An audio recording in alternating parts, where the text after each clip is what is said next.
Bom dia, boa tarde, boa noite a todos. Então, a gente me perguntando o que é uma análise, o que faz um analista, quais são os traços de caráter. Então, eu resolvi fazer um vídeo, começar aqui, para explicar para vocês um pouco como funciona. A análise de caráter de Reich foi criada por ele. Ele é considerado o criador ocidental da ciência da psicoterapia corpo-mente. Freud e outros psicólogos descobriram que existe um processo de desenvolvimento infantil que hoje é conhecido como janelas de plasticidade no cérebro, onde a criança está se desenvolvendo, ela desenvolve suas crenças, sentimentos e apegos aos pais e outras pessoas, e objetos influenciados de maneira positiva ou negativa. Então essa influência, tanto positiva ou negativa, afeta todo o desenvolvimento da criança. Reich explorou, analisou e propôs pela primeira vez os arquétipos de trabalho de 5 tipos-chave de grupos de personalidades individuais que acabam se desenvolvendo a partir desse processo onde ocorre a interrupção do desenvolvimento. O Reich explorou como os primeiros padrões de relacionamento e apego aos outros, se problemáticos, interrompidos ou sujeitos a traumas, podem ser conectados ao cérebro e ao corpo e depois repetidos como recriações na idade adulta.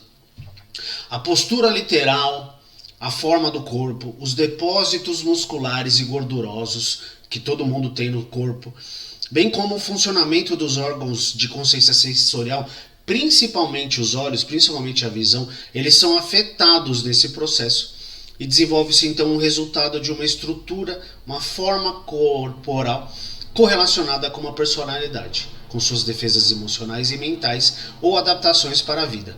Isso é o que Reich chamou lá atrás de caracterologia.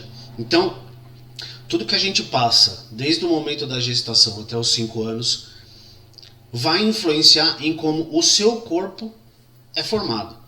Então você consegue entender como você funciona, qual a porcentagem de cada traço você tem em você, por conta de todas essas situações que acontecem da gestação até os 5 anos. Entendeu? E quais são os 5 traços de caráter?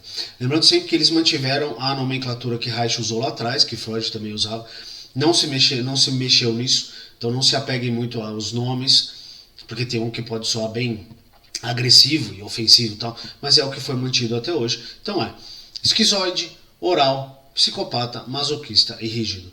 Psicopata é o que causa mais a ojeriza nas pessoas, mas não tem nada a ver com a ideia de psicopata que a gente tem hoje. A nossa cultura é uma coisa totalmente diferente.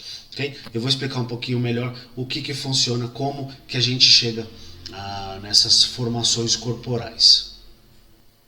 Então, esse processo que a gente chama de mielinização.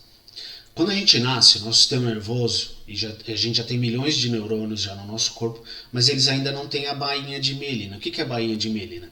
Ela é uma camada de tecido adiposo ou gordura que fica em torno do axônio. O que é o axônio? O axônio é como se fosse um fio que leva a mensagem de um neurônio para outro. Só que quando ele está sem a bainha, ele está sem a proteção, sem cobertura, esses impulsos eles tendem a escapar e ter menos eficiência. Quando o axônio está coberto pela bainha, esses impulsos são muito mais rápidos, são muito mais eficazes, ok? E essa mielinização da medula, a medula vai, começa em cima e desce, vai de cima para baixo, ou seja, começa do crânio, termina na parte final da coluna. Você pode imaginar um fio que ele vai do cérebro até o quadril. E essa mielinização, a bainha de mielina, vai encapando esse fio durante os meses e os anos iniciais. Quando isso acontece, as informações que passam pela medula espinhal se tornam mais intensas, mais fortes e nos trazem mais controle do nosso corpo e das nossas sensações. A gente lembra, quem já teve contato com o bebê, que ele nasce bem molinho, tem que ter muito cuidado para segurar a cabeça, ele vai ficando mais firme conforme o tempo passa. Okay? Então, primeiro ele controla os braços, depois ele aprende a sentar, depois ele vai engatear e por fim ele sai andando na medida que ele vai crescendo. Essa evolução se dá graças à mielinização. Ok? Então, quando os axônios e quando a nossa medula ela é coberta pela bainha de mielina, ela vai criando novas funções conforme a gente vai envelhecendo.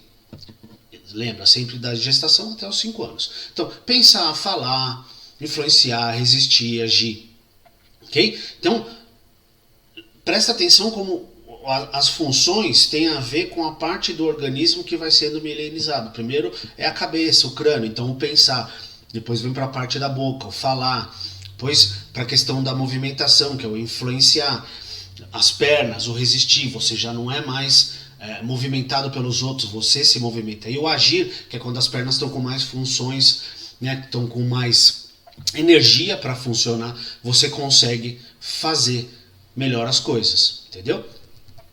Conforme você tem as sensações ao longo da vida, surge um tipo de dor que não é uma dor física, mas é uma dor emocional, é uma dor que atinge a nossa mente. Essa dor, nosso organismo cria aqui para nos proteger, afastando de estímulos negativos. Em cada fase da mielinização, você vai ter uma dor diferente e elas são ligadas à formação dos seus traços de caráter. Ok? Os traços, eles também ajudam a desenvolver habilidades que os outros traços não têm. Então, cada traço tem o seu lado bom e o seu lado ruim. Então, não tem um traço melhor que o outro. Eles têm variedades nos pontos fortes e fracos. Vamos chamar de ponto forte e fraco, não ponto ruim e ponto ruim. Ou ponto bom e ponto ruim, perdão.